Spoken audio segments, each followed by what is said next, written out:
Hello everyone, myself Anandu Sunny. ഞാൻ Trivandrum പൂജപ്പുരയുള്ള reborn ജിമ്മിലെ ഒരു ട്രെയിനറാണ്. Last 1 year ആയിട്ട് ഞാൻ അവിടെ വർക്ക് ചെയ്യുന്നു. And also first of all എല്ലാവർക്കും എൻ്റെ ഹൃദയം നിറഞ്ഞ ഓണാശംസകൾ. ദെൻ ഞാനിപ്പോൾ ഇന്ന് ഈ ഒരു സമയത്തോടെ പറയാൻ ഉദ്ദേശിക്കുന്നത് സ്പിൻ ബൈക്കിനെ പറ്റിയാണ്. നമുക്ക് വളരെ ചിലവ് കുറഞ്ഞ രീതിയിൽ നമുക്കൊരു വെയിറ്റ് ലോസിന് വേണ്ടിയിട്ട് ഏറ്റവും യൂസ്ഫുൾ ആയിട്ടുള്ളൊരു എക്യുപ്മെൻ്റാണ് സ്പിൻ ബൈക്ക്. യൂഷ്വലി ഈ സ്പിൻ ബൈക്ക് നമുക്കൊരു ലോവർ ബോഡി, അതായത് നമ്മുടെ ക്വാഡ് ബൈസെപ്സ് പ്ലസ് ഗ്ലൂട്ട് അതുപോലെ തന്നെ ഹാംസ്ട്രിങ്, ഈ 3 മസിൽസിനെയാണ് മെയിൻലി ഫോക്കസ് ചെയ്യുന്നത്. ഈ സൈക്കിൾ നമുക്ക് വീട്ടിലോ അല്ലെങ്കിൽ ജിമ്മിലോ ഒരു ഇൻഡോർ പർപ്പസ്ഫുള്ളി യൂസ് ചെയ്യാൻ പറ്റുന്ന ഒരു എക്യുപ്മെൻ്റാണ് സ്പിൻ ബൈക്ക്. ആൻഡ് ഓൾസോ നമുക്ക് ഈ ജിമ്മിൽ ഇതൊരു ചിലവ് കുറഞ്ഞ ഏറ്റവും ബെറ്റർ ആയിട്ടുള്ള ഒരു കാർഡിയോ എക്സസൈസിന് വേണ്ടി നമ്മൾ യൂസ് ചെയ്യുന്ന ഒരു എക്യുപ്മെൻറ്റ് കൂടിയാണ്. മെയിൻലി നമുക്കിത് ഒരു ഏജ് ഫാക്ടർ അങ്ങനെ ഒരു സംഭവം ഇതിലില്ല. നമുക്ക് എനി ഏജ്, അത് ഇഞ്ചുറി അല്ലെങ്കിൽ ഒരു നീക്കോ അല്ലെങ്കിൽ ബാക്ക് ബോണിനോ ഇഞ്ചുറി ഇല്ലാത്ത ഏതൊരാൾക്കും പർപ്പസ്ഫുള്ളി ഇത് യൂസ് ചെയ്യാവുന്നതാണ്. നമുക്കിതിൽ ഡിഫറെൻറ്റ് കൈൻഡ് ഓഫ് വേരിയേഷൻസ് ഉണ്ട്. അത് ഞാൻ നിങ്ങളെ കാണിച്ചു തരാം. ബിഫോർ ദാറ്റ് നമുക്കിത് എങ്ങനെയാണ് ഇതിൻ്റെ ഫങ്ഷൻസ് എന്നുള്ളത് എങ്ങനെയാണെന്നുള്ളത് ഞാനിത് പരിചയപ്പെടുത്താം. സോ നമുക്ക് ഈ സ്പിൻ ബൈക്ക് എങ്ങനെ വർക്കൗട്ട് ചെയ്യാം എന്നുള്ള കാര്യം കൂടി നോക്കാം. ഓക്കെ, ഫസ്റ്റ് ഓഫ് ഓൾ ഇതിൻ്റെ സീറ്റിൻ്റെ അഡ്ജസ്റ്റ്മെൻ്റ് ആണ്.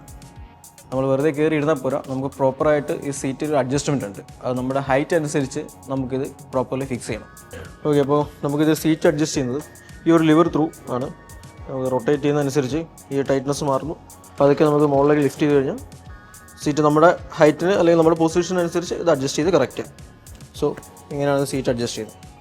സെക്കൻഡ് തിങ് ഈ ഹാൻഡിലിൻ്റെ അഡ്ജസ്റ്റ്മെൻ്റ് ആണ്. ഇത് നമുക്ക് 3-4 തരത്തിൽ, അല്ലെങ്കിൽ നമ്മുടെ ഒരു കൈയുടെ അല്ലെങ്കിൽ നമ്മുടെ ഹാൻഡിലിൻ്റെ ഗ്രിപ്പ് അനുസരിച്ച് നമുക്കിത് ഹാൻഡിൽ അഡ്ജസ്റ്റ് ചെയ്യാം. സോ നമുക്കിത് ഹാൻഡിൽ അഡ്ജസ്റ്റ് ചെയ്യുന്നത് എങ്ങനെയാണെന്ന് നോക്കാം. ഈ ലിവറാണ് ഇതിന് വരുന്നത്. ഇത് റൊട്ടേറ്റ് ചെയ്യുക, അതനുസരിച്ച് ഇത് ലിഫ്റ്റ് ചെയ്യുക, അത് ഡൗൺ ചെയ്യുക. ഓക്കെ, ദെൻ നമ്മുടെ അതനുസരിച്ച് ഇത് ടൈറ്റ് ചെയ്ത് കൊടുത്തു കഴിഞ്ഞാൽ ഫിക്സ്. സോ അപ്പോൾ നമുക്ക് ഇത് സ്റ്റാർട്ട് ചെയ്യാം.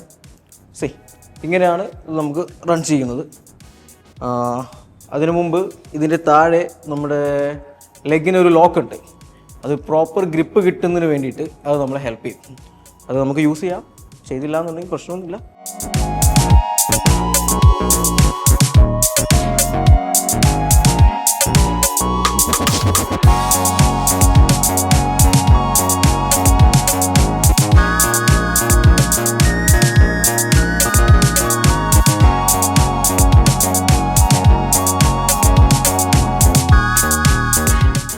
ആൻഡ് ഫൈനലി നമുക്കിതിൽ മെയിൻ അഡ്ജസ്റ്റ്മെൻ്റ് ആണ്. നമുക്കിത് ഞാനിപ്പോൾ ചവിട്ടുന്ന ഫ്രിക്ഷൻ എന്ന് പറഞ്ഞാൽ ഒരു 0.1 ഞാൻ റൺ ചെയ്യുന്നത്. ഇത് അപ് ടു 4 വരെ ഇതിൻ്റെ ഫ്രിക്ഷൻ നമുക്ക് കൺട്രോൾ ചെയ്യാം. ലൈക്ക് വാട്ട്, ഇത് അഡ്ജസ്റ്റ് ചെയ്യുന്നതനുസരിച്ച് ഇതിനുള്ള പ്രഷർ അത് കൂടിക്കൊണ്ടിരിക്കും. അപ്പോൾ നമ്മൾ ആ സമയത്ത് ഇതിൽ കൊടുക്കുന്ന പ്രഷറിലും വേരിയേഷൻസ് വരും.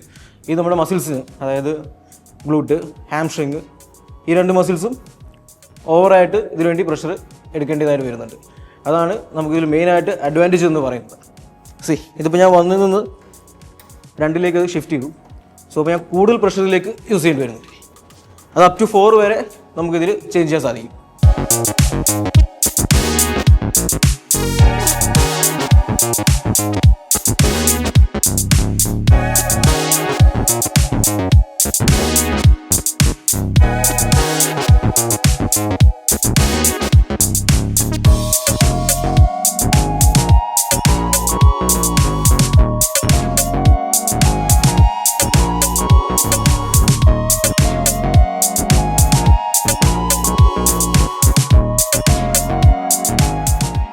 സോ ഇത്രയാണ് ഇതിൻ്റെ മെയിൻ ഫങ്ഷൻസ്.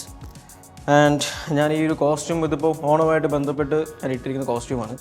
ഒരിക്കലും ഇങ്ങനെ ഒരു കോസ്റ്റ്യൂമിൽ നമ്മളിത് വർക്കൗട്ട് ചെയ്യാതിരിക്കുന്നതാണ് നല്ലത്. പ്രത്യേകിച്ച് ഈ മുണ്ട് പോലുള്ള ഡ്രസ്സ് നമുക്ക് ഇതിനിടയിൽ കുടുങ്ങാനുള്ള പോസിബിലിറ്റി ഉണ്ട്. സോ നമുക്കൊരു സ്പോർട്സ് വെയർ അല്ലെങ്കിൽ ജിമ്മിൽ യൂസ് ചെയ്യുന്ന കൈൻഡ് ഓഫ് വെയേഴ്സാണ് ഏറ്റവും ബെറ്റർ. നമുക്ക് ഞാൻ പറഞ്ഞ പോലെ ഏജ് ഇതിന് ഫാക്ടറല്ല. നമുക്കൊരു ബെറ്റർ കാർഡിയോ അപ് ടു ഒരു 20 അല്ലെങ്കിൽ 30 മിനിറ്റ്സ് വർക്കൗട്ട് ചെയ്യുന്നതനുസരിച്ച് നമുക്ക് ഇതൊരു ബെറ്റർ കാർഡിയോ വർക്കൗട്ടാണ്. വീട്ടിലും അതുപോലെ തന്നെ ഔട്ട്ഡോറും നമുക്കിത് യൂസ് ചെയ്യാം. പ്രായമായവർക്കും കുട്ടികൾക്കും അങ്ങനെ ഒരു ഡിഫറൻസ് ഇതിൽ വരുന്നില്ല. ആർക്ക് വേണമെങ്കിൽ എനി ടൈം നമുക്ക് യൂസ് ചെയ്യാൻ പറ്റുന്ന ഒരു ബെറ്റർ ഓപ്ഷൻ കൂടിയാണിത്. സോ അപ്പോൾ വീട്ടിൽ യൂസ് ചെയ്യുന്നവർക്ക് അങ്ങനെ ചെയ്യാം, ജിമ്മിൽ വന്ന് വർക്കൗട്ട് ചെയ്യുന്ന സമയത്ത് അങ്ങനെ യൂസ് ചെയ്യാം. അപ്പോൾ ഇത്രയുമാണ് ഇന്നത്തെ ദിവസം ഞാൻ ഈ സ്പിൻ ബൈക്കിനെ പറ്റി പറയാൻ ഉദ്ദേശിച്ച കാര്യങ്ങൾ. സോ അപ്പോൾ നമുക്ക് മറ്റൊരു വിശേഷവും മറ്റൊരു കണ്ടൻറ്റുമായിട്ട് നെക്സ്റ്റ് എപ്പിസോഡിൽ തീർച്ചയായിട്ടും കാണാം. ബൈ.